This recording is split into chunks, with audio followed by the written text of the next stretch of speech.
오늘 우리에게 주신 하나님의 말씀은 욥기 23장 1절로 10절 말씀입니다. 욥기 23장 1절은 구약성경 784쪽에 있습니다. 교독으로 앞에 자막을 보면서 함께 봉독하겠습니다.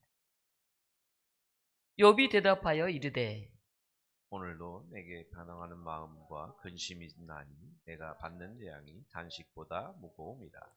내가 어찌하면 하나님을 발견하고 그의 처소에 나아가랴.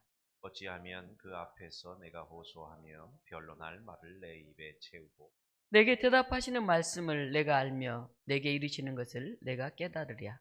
그가 큰 권능을 가지시고 나와 더불어 다투시겠느냐? 아니로다. 도리어 내 말을 들으시고 거기서는 정직한 자가 그와 변론할 수 있은즉 내가 심판자에게서 영원히 벗어나리라. 그런데 앞으로 가고 그가 가리키시고 뒤로 가도 보이지 아니하고 그가 왼쪽에서 일하시나 내가 만날 수 없고 그가 오른쪽으로 돌이키시나 배울 수 없구나. 그러나 내가 가는 길을 그가 아시나니 그가 나를 단련하신 후에는 내가 순금같이 되어 나오리라. 아멘. 아멘. 오늘 이 말씀을 가지고 그가 나의 길을 아시나니 이런 제목으로 하나님 말씀을 증언합니다. 현대인들은 군중 속에 고독을 느끼고 있습니다. 때문에 나를 알아주고 나를 인정해 줄 때 그렇게 인정해 줄 그 사람이 우리에게는 간절히 필요합니다. 초등학생 아들이 밖에서 친구들과 싸우다가 맞고 들어왔어요. 그래서 엄마가 말합니다. 야, 이 녀석아, 왜 사내 놈이 그렇게 맞고 들어와? 강해야 살아남지. 너도 이 악물고 싸워. 안 되면 머리라도 그냥 받아버려. 이렇게 말합니다. 그 말을 들으면 속이 시원할지는 모르지만 그렇게 위로가 될 것 같지는 않습니다. 똑같은 상황에서 또 다른 어머니는 이렇게 말합니다. 아이고, 피나네. 입술도 터지고 얼마나 아프니? 하고 달려와서는 품에 꼭 안아줍니다. 알아주고 함께 해준다는 그 사실만으로도 아들은 위로가 될 것입니다. 우리는 신앙생활을 하면서 여러 가지 고난을 마주합니다. 몸이 아프기도 하고요. 관계가 깨지기도 하고 경제적으로 압박을 받기도 하고 마음이 무너지는 그런 일들이 있습니다. 사람은 힘이 들 때 나를 알아주고 위로해 줄 누군가를 찾게 됩니다. 정말 앞이 보이지 않고 사람의 힘으로는 해결할 수 없다고 느낄 때 우리는 더 간절하게 하나님을 찾게 됩니다. 그러나 그 어떤 고난보다 더 고통스러운 순간이 있습니다. 우리 신앙인들이 갖는 가장 큰 고통은 고난 그 자체보다도 그 고난 속에서도 하나님이 보이지 않는다고 하는 사실입니다. 앞이 안 보이는 거죠. 기도가 허공으로 흩어지는 듯한 느낌, 예배 중에도 마음이 닫혀 있는 것 같은 느낌, 말씀을 펼쳐도 그냥 글자만 보이고 하나님의 음성은 전혀 들리지 않는다고 생각될 때 사람들은 하나님을 찾지만 하나님은 응답하지 않으시는 것 같습니다. 그때 우리는 묻습니다. 하나님, 어디 계십니까? 주님, 저는 지금 혼자 있는 것 같아요. 오늘 욥이 바로 이처럼 캄캄한 그 자리에 서 있습니다. 욥기 23장 8절 9절에 보면 욥이 이렇게 고백합니다. 내가 앞으로 가도 그가 아니 계시고 뒤로 가도 보이지 않는구나. 그런데 욥은 하나님과 관계를 포기하지 않습니다. 욥의 신앙은 질문하는 신앙입니다. 오늘 1절에 보면 욥이 다시 대답하여 이르되 이렇게 시작합니다. 욥은 하나님께 매달립니다.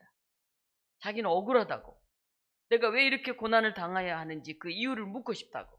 잘못한 것도 없는데. 어떤 사람은 이렇게 말합니다.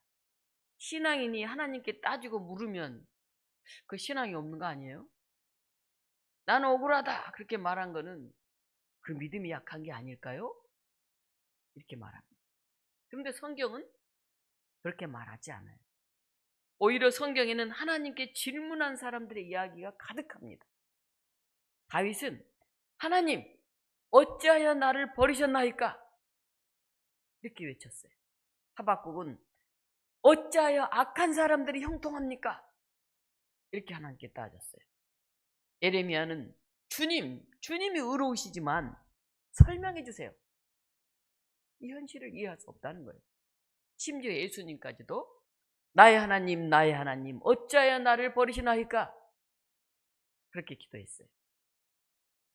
하나님께 질문을 한다는 것은 하나님을 여전히 신뢰한다는 뜻이에요. 하나님이 살아계심을 믿기 때문에, 나와 관계가 끊어지지 않았기 때문에 우리가 대화하는 거예요. 아예 관계가 딱 끊어져 버리면 대화도 안 해요. 질문도 안 합니다. 신앙은 우리 감정을 숨기는 게 아니에요. 그냥 믿음 있는 척 이렇게 하는 게 아니에요. 하나님 앞에 솔직해지는 거예요. 힘들면 힘든 대로, 이해가 안 되면 안 되는 대로 묻고 또 묻는 거예요. 우리의 상처, 질문, 억울함을 하나님께 들고 나아가는 거예요. 그것이 신앙인의 자세예요. 우리가 하나님께 묻고 질문하고 하소연하는 것은 신앙의 균열이 아니에요. 신앙이 점점 깊어지는 거예요. 욥은 하나님을 떠난 것이 아닙니다. 욥은 하나님을 지금 찾고 있어요. 욥은 의롭게 살아온 자신에게 닥친 고난 앞에서 하나님의 일하심을 이해할 수 없어요, 지금. 그러나 그 순간에도 오직 하나님께만 답이 있다. 그 사실만은 욥은 잊지 않고 있어요. 4절에 보면 욥은 하나님께 호소합니다. 그 앞에서 내가 호소하며 내 입을 열어 변론하였으리라. 이렇게 욥이 말해요. 여기에 등장하는 표현은요, 다 법정인 용어예요. 법정 용어. 법정에서 말하는 거. 호소하다. 이 뜻은 억울함을 말한다예요. 변론한다. 이 말은 정직하게 따져본다. 그 말이에요. 대답을 듣는다. 이것은요, 판결을 기다린다. 그런 뜻이에요. 설교 시간에는 얘기하지 마세요. 제 말만 집중하세요. 전화를 받거나 설교 시간 얘기하거나 하지 마세요. 즉 욥은 하나님을 무섭고 멀리 계신 분으로 그렇게 생각하는 게 아니에요. 욥은 알고 있어요. 하나님은 들으시는 분이다. 공평하게 판단하시는 분이다. 그래서 욥이 하나님께 달려가는 거예요. 하나님은 선하고 정의로운 분이라는 믿음이 없으면은 하나님께 아예 나가지도 않을 거예요. 신앙은 모든 질문을 멈추는 게 아니에요. 교회 나오면 아무 말도 하지 마. 그냥 무조건 아멘 해. 이게 아니에요. 궁금한 것, 질문, 이걸 갖고 하나님 앞에 나아가는 거예요. 하나님, 왜 이랬습니까? 하나님, 난 너무 힘들어요. 이렇게 솔직하게 얘기하는 거예요. 하나님은 숨으신 게 아니에요. 우리를 더 깊은 곳으로 초대하고 계신 거예요. 욥은 동쪽을 향해도 서쪽을 향해도 하나님을 발견하지 못해요. 오늘 8절 9절 같이 한번 읽어볼까요? 성경 8절 9절입니다. 그런데 내가 앞으로 가도 그가 아니 계시고 뒤로 가도 보이지 아니하며 그가 왼쪽에서 일하시나 내가 만날 수 없고 그가 오른쪽에서 돌이키시나 배울 수 없구나. 네. 앞으로 가도, 미래를 말해요. 미래. 하나님 안 보여. 내 미래가 캄캄해. 뒤로 가도, 과거를 돌아봐도 하나님 안 보여. 왼쪽으로 가도 내 삶의 은밀한 영역을 들여다봐도 하나님 안 보이는 것 같아요. 오른쪽으로 가도 내가 아무리 수고하고 힘을 갖고 의지해도 그 어디서도 하나님은 안 보이는 거예요. 사람들은 왜 하나님이 나를 외면하시는가 그렇게 생각해요. 그러나 성경은 아무 말이 없는 것, 아무 소리가 들리지 않는 이 침묵은 하나님의 부재가 아니다, 이걸 얘기합니다. 하나님은 멀리 계시는 게 아니에요. 단지 우리의 눈이 닫혀 있을 뿐이에요. 눈 감으면 안 보이잖아요. 그죠? 까만 안경 쓰면 안 보이잖아요. 눈을 떠야 된다는 거죠. 이 까만 안경을 벗어야 된다. 하나님은 때로 우리를 더 깊은 관계로 초대하시기 위해서 응답을 늦출 때가 있어요. 엄마가 애들하고 막 이렇게 노는데 어떻게 하나 보려고 싹 숨어요, 엄마가. 그럼 얘가 하고 막 엄마를 찾아요. 그당 하고 울면 이제 엄마가 까꿍 그렇게 나타나기도 하잖아요. 때로 얘를 데리고 이렇게 같이 집을 향해서 이제 걸어왔는데 거의 다 왔어요. 내가 집을 잘 찾나 못 찾나 살짝 숨어요. 네. 보고 싶은 거죠. 아이가 어떻게 할지. 믿음은 눈에 보이는 것을 통해서 확신을 갖는 게 아니에요. 그러니까 확신을 가지고 나아가다 보면 확 하고 어느 순간 환하게 보이게 되는 거예요. 하나님께 기도하고 찬송하고 말씀 읽고 이렇게 우리가 노력하다 보면 어느 순간 하나님 여기 계시구나 하고 확 가슴이 와닿는 거예요. 말씀을 듣다가 깨달음이 팍 오기도 하고요. 찬양을 하다 눈물이 펑 터지기도 하고 하나님의 임재를 확 느끼는 거예요. 보고 믿는 게 아니에요. 신앙은. 우리가 나아가면 믿음으로 하나님을 만날 수 있게 됩니다. 독립문교 여러분은 이제 성숙한 신앙인들이에요. 여기 계신 분들은 다. 그동안 내가 원하는 것을 해주신 하나님, 내가 원하는 그 하나님만을 찾으면서 하나님을 마치 내 말을 다 들어주는 그런 분으로 소유하는 그런 신앙인으로 우리는 살고 있는지 몰라요. 하나님을 딱 내 품에 넣어놨어. 요거 해주셔야 돼. 이제는 우리가 성숙한 신앙인으로 하나님을 찾아가는 더 깊어지는 그런 신앙인으로 성장해 가시기를 바랍니다. 하나님을 내 걸로 가지려고 하지 마세요. 내가 하나님께 맞춰가는 사람이 돼야 돼요. 프랑스 화가 조르주 루오의 작품이 있습니다. 혹시 띄워줄 수 있나요? 네. 이 조르주 루오는 검은 윤곽선의 짙은 어둠 속에서 까맣잖아요. 그 속에서 빛이 번져가는 그런 형태를 가지고 있어요. 그래서 이 비평가들은 보면서 저 루오의 작품은 어둠이 있어야 빛이 이렇게 드러나는 그런 작품인 것 같아. 이렇게 비평가들이 말했어요. 그러자 루오 화가가 이렇게 대답했어요. 나는 빛을 그리기 위해서 어둠을 선택했습니다. 인간은 고통 속에서만 은총의 빛이 어떻게 들어오는지를 볼 수 있기 때문입니다. 우리가 편하고 너무 자유롭고 너무 잘 살면요. 요새 유럽이나 이렇게 잘 사는 나라가 열심히 믿을 것 같은데 별로 안 믿어요. 돈도 있고 뭐 마음대로 다니라고 합니다. 근데 오히려 더 어려운 아프리카라든지 뭐 이렇게 굉장히 어려운 지역의 사람들이요. 신앙이 훨씬 더 뜨겁고 어려 보입니다. 우리도 그러잖아요. 암에 걸리거나 뭐 크게 갑자기 뭐 무슨 문제가 생기면 막 하나님 앞에 매달리죠. 하나님은 보이지 않는 그 시간은 빛을 잃은 시간이 아니에요. 다시 한번 넘겨줘 볼까요? 로의 작품. 네. 이거는 늙은 왕이라고 하는 제목이에요. 늙은 왕. 좀 화려해 보이긴 하죠? 다윗을 풍자한 거예요. 다윗. 옷이 굉장히 화려하긴 한데 몸에 꽉 쬐가지고 좀 답답해 보여요. 중압감을 느끼고 있고 또 좀 고독감에 지쳐있는 그런 모습이 얼굴이 굉장히 피곤해 보이잖아요. 왕처럼 살고 있어도 이렇게 꽉 찐 옷을 입고 피곤하게 이렇게 살 수 있다 얘기하고 있어요. 또 다음 하나 보여줄까요? 새 재판관 셋이 있어요. 엉뚱한 데를 막 다 보고 있잖아요. 이것도 로의 작품이에요. 정말 바르게 정의롭게 재판하는 게 아니라 자기 생각, 자기 이익 이런 데 이제 빠져 있는 그런 재판관의 모습을 그리고 있어요. 하나님이 보이지 않는 그 시간, 빛을 잃은 시간이 아니고 그 캄캄한 데 있으면 어때요? 서서히 보여요. 처음에는 캄캄한 데가 아무것도 안 보여요. 근데 계속 거기서 보면 서서히 보여요. 그러다가 이제 뭐가 나타나면 확 하고 눈에 크게 보이죠. 근데 늘 밝은 데 있는 사람은 잘 신경도 안 써요. 빛을 볼 수 있는 눈이 길러지는 시간이다. 우리의 어둠. 우리는 어둠을 두려워하고 밤을 무서워합니다. 그러나 성경은 이렇게 말해요. 하나님은 낮에도 계시지만 밤에도 계신다. 어쩌면 밤에 더 가까이 계시는지도 몰라요. 무서우니까 더 하나님을 막 찾으니까 더 가까이 느끼죠. 낮에는 내 마음대로 하니까 있는지 없는지 신경도 안 써요. 어둠 속에서 우리는 그때 느끼는 하나님이 아니고 붙드는 하나님을 배워요. 나를 꽉 붙들고 계시잖아요. 캄캄한 데서는 어때요? 붙들어주잖아요. 제가 시각장애인들 대상으로 이제 독서 토론을 지금 6년차 하고 있는데요. 저번에도 이제 5번 나갔어요. 그런데 같이 이제 엘리베이터를 탔는데 제가 붙들어 주려고 이제 같이 있는 학생 팔을 이렇게 잡아주니까 그 학생이 이렇게 내 손을 가만히 뿌리치더니 자기 여기 옆에를 이렇게 잡으라고 그래요. 그러니까 내가 잡고 가는 게 아니고 본인이 나를 이렇게 잡고 오더라고요. 그러니까 생각해보니까 맞아요. 내가 걸어가면 나를 잡고 와야 이렇게 따라올 수 있잖아요. 내가 그 사람을 잡고 가면 어때요?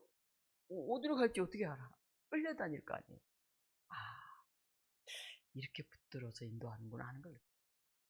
아마 어쩌면 우리 하나님도 우리가 막 보려고 느끼려고 막 그러는데 캄캄한 속에 들어가면 나를 이렇게 붙들고 계신 것을 알 수 있을 것 같아요. 욥이 고백합니다. 그가 나의 길을 아시나니 나를 단련하신 후에 내가 순금같이 나오리라. 굉장히 많이 알려진 욥기 중에 한 구절이에요. 그가 나의 길을 아시나니. 이 신앙의 핵심이 드러나요. 이 고백은 단순한 위로의 말이 아니에요. 신앙의 가장 고통스러운 자리, 가장 낮은 바닥에서 나오는 고백이에요. 자식들 다 죽고 부인도 떠나고 재산 싸그리 없어지고 몸에 막 피부병 나서 기아짝으로 빡빡 긁는 친구들이 너 죄 지었잖아. 너 빨리 회개해. 너 왜 그래? 왜 그래? 아니 너 죄 안 지었는데. 아 지었잖아. 너 빨리. 이렇게 억울할 수가 없어요. 이렇게 열심히 산 지밖에 없는. 너무 고통스러워. 근데 욥이 그렇게 말해. 그가 나의 길을 아시나요? 나는 이 이유를 알 수 없지만은 하나님은 내 길을 안다. 나를 이렇게 단련시켜가지고 내가 순금같이 되어서 이렇게 나올 거다. 대단한 고백 아니에요. 부인까지도 당신 하나님 저주하고 죽어버려. 어? 이렇게 말하는데 욥은 그가 나의 길을 아시나요? 욥은 하나님을 느끼지 못해요. 하나님이 어디 계시는지 왜 이렇게 된 일인지 알 수 없어요. 그러나 하나님은 지금도 나를 보고 계실 거다 하는 것을 믿어요. 자기는 안 보이는데 이유도 알 수 없는데 하나님 여전히 나를 보고 계실 거다. 이 고백은 고난의 의미를 해석하려는 그런 게 아니에요. 욥은 아직도 왜 이런 일이 일어났는지 알지 못해. 내가 열심히 살았는데 왜 나에게 이런 일이 있는지 우리도 그렇잖아요. 도대체 알 수 없을 때가 있잖아요. 하나님도 설명하지 않아요. 너 왜 이랬다 이런 얘기 하지 않으셔야 돼요. 그런데 욥은 한 가지 사실만은 확실하게 붙들고 있어요. 내가 하나님을 보지 못해도 하나님은 나를 보고 계신다. 나는 하나님 안 보이는데 느껴지지도 않는데 소리도 안 들리는데 힘들어 죽겠는데 이유도 모르겠는데 하나님은 나를 알고 계신다. 이 고백이 신앙의 바탕이에요. 눈에 하나님이 보이니까 하나님이 나타나서 말을 해주더라 뭐 어쩌더라 이런 게 신앙의 바탕이 아니야. 나는 하나님 잘 모르겠는데 나는 힘들어 죽겠는데 나는 하소연하고 싶은데 하나님은 나를. 신앙은 내가 하나님을 얼마나 꽉 붙드는가에 있는 게 아니에요. 하나님이 나를 놓지 않고 계신다. 이 고백이 신앙을 출발하는 거예요. 중세 수도사 한 명이 너무 큰 고난 속에서 말을 못하겠어. 뭐라고 기도해야 될지도 모르겠어. 자기가 그렇게 열심히 성실하게 살고 돌을 닦고 있고 이런데 너무너무 큰 어려움들이 막 닥치는 거예요. 정말 힘들면요. 기도도 안 나와요. 기도도. 뭐라고 해야 될지를 몰라. 침묵 속에 빠져 있었어요. 그는 그냥 기도하려고 하는데 아무 위로도 없어요. 변하는 것도 없어. 하루는 그는 낡은 탁자 위에 자기 손을 이렇게 올려놓고 혼자 말했어. 주님, 저는 이제 더 이상 주님을 붙들 힘이 없습니다. 지쳤죠. 그러나 주님, 제 손을 너무 세게 잡지는 말아주시고 제가 그냥 놓쳐도 주님은 조용하게 잔잔하게 제 손을 계속 좀 붙들고 계셔주세요. 내가 막 하나님을 꽉 잡으려고 막 그러잖아요. 하나님 막 주야 이러잖아요. 그게 아니고 내 힘 다 빼고 뭐 할 수 없어. 뭘 해요 우리가. 저는 더 이상 힘이 없어. 주님이 제 손을 좀 가만히 들어주세요. 신앙은 때로 붙드는 손이 아니고 붙들린 손이에요. 붙들린 손. 결론이에요. 해답을 찾는 신앙이 아니고 하나님의 얼굴을 찾는 신앙이어야 합니다. 우리는 막 답을 찾으려고 하나님 왜 이런 일이 있습니까? 언제 뭐가 됩니까? 언제 우리 아들이 언제 우리 집이 언제 내가 뭐 될까요? 이거 뭐 물어봐. 하나님 아무 말도 안 해요. 고난은 때로는 끝까지 해석되지 않아요. 왜 그랬는지 욥한테 하나님 얘기하지 않아요. 그렇기 때문에 오히려 반대로 우리는 하나님을 향해서 확 열리게 돼요. 답이 다 나오면 문제 푸는 것 같으면 그냥 오케이 이렇게 하면 신앙이 깊어질 것 같죠? 그 문제 끝나면 끝이에요. 근데 답이 안 나와. 그럼 어떻게 해요? 계속 문제를 풀어야죠. 하나님 계시기는 계세요? 내 소리 들으세요? 그 다음 어떻게 될까요? 계속 하나님을 향해서 우리는 기도해야 되고 우리의 마음이 열리게 된다 하는 것입니다. 사랑하는 독립무교 여러분, 대부분 사람들은 그래도 결국 하나님이 다 잘되게 하셨다 이 이야기를 듣기를 원해요. 물론 욥도 나중에 다 잘 됐잖아요. 다시 다 회복되고 막 더 부자가 됐잖아요. 그런데 이런 익숙한 위로의 말씀으로 우리의 신앙을 깊게 할 수 없어요. 이것은 본문을 아주 얇게 읽는 게 돼요. 세상 사람들이 다 뭐 읽는 그런 책 하나 읽는 게 돼요. 열심히 했더니 부자가 됐더라, 잘 살았더라, 끝. 그런 얘기가 아니에요, 신앙. 욥은 고난의 이유를 끝내 알지 못했어요. 하나님은 설명해 주지 않으셨어요. 기독교 신앙은 고난에 대한 해답을 주는 그런 종교가 아니에요. 고난 속에서도 하나님의 얼굴을 마주하게 하는 신앙이에요. 고난당할 때 언제 부자 될까? 언제 이 고난이 끝날까? 그 답이 아니고 그 고난 속에서 하나님이 나를 붙들고 계시는 걸 느끼는 게 신앙이에요. 우리는 종종 살아가면서 해답을 구해요. 왜 이런 일이 생겼습니까? 이 고통은 언제 끝납니까? 하나님은 왜 침묵하십니까? 성경을 쭉 보면요, 요한은 말하고 욥은 증언합니다. 신앙의 목적은 해답이 아니다. 신앙은 하나님 그분 자체다.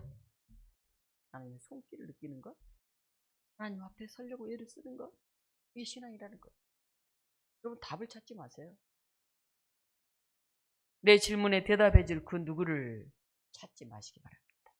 신앙은 하나님을 이해하는 게 아니에요. 어떻게 하나님 이해해요? 그 넓으신 하나님 어떻게 이해해? 앞에 나와서 무슨 간증한다고 막 하고 막 하나님 봤다고 하고 이런 사람 가만히 제가 보면 저게 맞아? 그 사람 환상을 본 거야? 저게 진짜야? 이렇게 생각될 때가 있어요. 자기가 본 그 수준에서 얘기해요. 어린아이 같은 사람은 어린아이 같은 식으로 말해. 신앙의 수준이. 상당히 높은 수준의 사람은 또 그런 얘기를 해요. 좀 공감이 갈 때도 있어. 근데 저 사람이 느끼는 하나님이 있지. 이런 생각이 들어요. 하나님을 이해하는 것이 아니고 하나님 안에 머무는 거예요.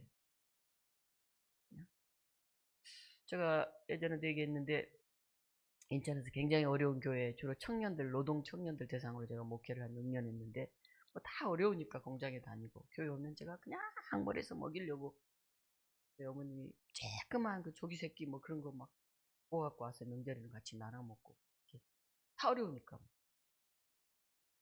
제가 새벽에 세차까지 했어요. 그때는 새벽기도 시라고 생각하면서 돈이 없잖아요. 노동자들이 돈 얼마나 한국을 했어요. 다 그냥 먹여야 돼 맨날. 제가 성남에 살 때 그 어머님 김치 담아줘가 거기까지 인천까지 들고 다녔던 기억이 나요. 전 몇 번 바꿨다니. 근데 제가 이제 너무 힘드니까 그렇잖아요. 너무 힘들면 어떻게 해야 돼요? 목회자는 뭐 늘 힘이 나나요? 기도해야죠. 방법이 없잖아요. 그래서 일요일 오후에 차를 타고 포천에 있는 은성수도원이라고 있어요. 지금도 있어요. 거기에 가요. 주로 배낭 하나 딱 메고 가서 그냥 거기는 침묵 기도야. 쥐야 이런 게 아니고 말할 때도 조용히 먹고 방에 들어가서 혼자 기도하고 목회자들에게는 그냥 저렴하게 빌려줘요. 그 다음에 그 산에 올라가서 거기서 이제 찬송을 부르다가 막 기도하다가 또 들어와서 어떨 때는 울다가 속상해서 자다가 뭐 이렇게 기도를 많이 한 게 아니라 그때 제 느낌이 여기 하나님의 품에 왔다 생각이 들어요. 그냥 찬양도 부르다 그냥 혼자 잠자기도 하고 기도가 잘 안 나와도 그냥 멍하니 앉아있기도 하고, 근데 제 마음은 하나님의 품 안에 안겨 있는 것 같은 느낌이 드는 거예요. 그게 신앙인 것 같아요. 그게 쫙 그랬더니 오냐 이게 신앙이 아니라 하나님 품 안에 안겨 있는 것 같은 거예요. 외로워 죽겠는데 하나님 옆에서 제 발을 딱 잡고 같이 오시는 것 같은 거예요. 그게 신앙인 거예요. 하나님은 여러분의 질문에 답을 그때그때 주시는 그런 분이 아니고 여러분의 길을 함께 걷는 그런 분이세요. 때때로 우리가 하나님을 보지 못하는 그 시간이야말로 우리가 하나님을 더 깊이 사랑하게 되는 시간이에요.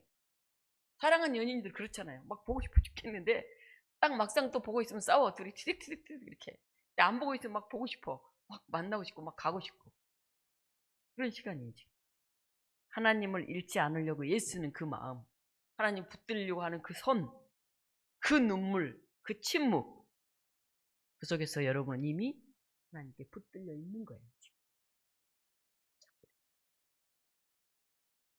오늘 여러분 욕과 같이 고백할 수 있게 되기를 바랍니다. 주님, 제가 주님을 찾지 못해도 주님은 저를 잊지 않으셨습니다. 나는 하나님이 안 보이는데 하나님은 보고 계시다. 그가 나의 길을 아신다 하는 거죠. 바로 이 고백이 여러분으로 하여금 어둡고 험한 길이라도 그 길을 다시 걷게 할 거예요. 그러나 뭐 생각 없이 걷는 거 아니에요. 조용하게, 그러나 확신 있게 그가 나의 길을 아시나니. 동림 교우들이 다 그 길을 이렇게 걸어가시기를 바랍니다. 이 시간 같이 기도하겠는데요. 장로님 좀 괜찮으세요? 당이 떨어지시면 말이 잘 안 나오시나요? 네.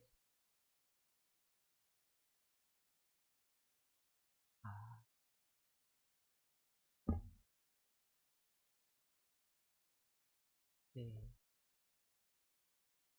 깜짝 놀랐네요. 아무튼 장로님 말씀이 막 잘 안 나와. 예, 좀 걱정을 엄청 했는데 아무튼 장로님이 지금 뭐 열심히 일하시지만 우리 교회를 이제 지탱해 오신 소중한 우리 기둥과 같은 장로님인데 혈액투석 주 3회 하시고 또 1월 5일날 또 이식수술 친구사님과 둘이 이제 준비를 하고 계신데 걱정도 많이 되기도 하고 또 그렇게 하시고 나면 또 건강해지신다고 하니까 기대도 되고 그랬어요. 장로님들이 기도해 주셨으면 좋겠어요. 어르신들 우리 자신들을 위해서 기도해 주시면 좋겠습니다. 그 다음에 우리 교회 좀 젊은 사람들 좀 자리를 좀 채울 수 있도록 교회가 조금 더 활성화될 수 있도록. 우리는 안 보이는데 앞이 답답한데 하나님은 우리의 길을 아시나니 내 손을 잡고 지금 같이 걷고 계신다. 그가 아신다. 이 믿음으로 우리가 이 시간 함께 기도하겠습니다. 사랑의 하나님 기도합니다. 우리 앞길이 보이지 않고 때로는 캄캄한 것 같고 아무리 부르짖어도 대답도 없는 그 하나님 앞에서도 우리는 하나님께 질문합니다. 하나님 우리를 보고 계시고 하나님 우리를 아신다고 믿기 때문에 그렇습니다. 주님, 제가 주님을 찾지 못해도 우리 앞에 캄캄해 어떻게 가야 할지 알지 못해도 주님은 잊지 않으셨고 내 팔을 붙들고 계신다는 이 고백이 우리에게 있게 하여 주시옵소서. 그가 나를 아시나이다. 우리가 지치고 힘들어서 그냥 내려놓은 이 연약한 손을 주님 가볍게 붙들어 주시고 위로해 주시고 인도해 주시옵소서. 우리 독립문교회 어르신들 본연의 삶을 살고 계십니다. 연약한 사람들이 모여 있습니다. 지역이 개발되면서 또 교회도 여러 가지 과제들을 가지고 있습니다.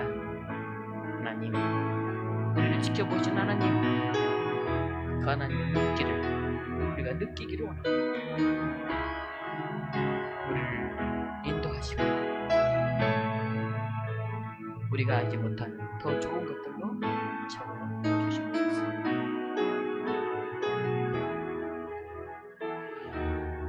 사랑의 하나님, 설명되지 않는 시간 속에서도 우리를 붙드시는 주님을 우리가 신뢰하게 하여 주시옵소서. 빛을 보지 못하는 밤에도 빛을 준비하시는 주님의 손길을 의심하지 말게 하여 주시옵소서. 우리의 신앙이 감정에 머물지 않고 주님의 얼굴을 향하도록 우리를 이끌어 주시옵소서. 그리하여 보이지 않을 때에도 우리를 아시는 주님의 눈길 안에 우리가 머물러 있음을 깨닫게 하여 주시옵소서. 예수 그리스도 이름으로 기도합니다. 아멘.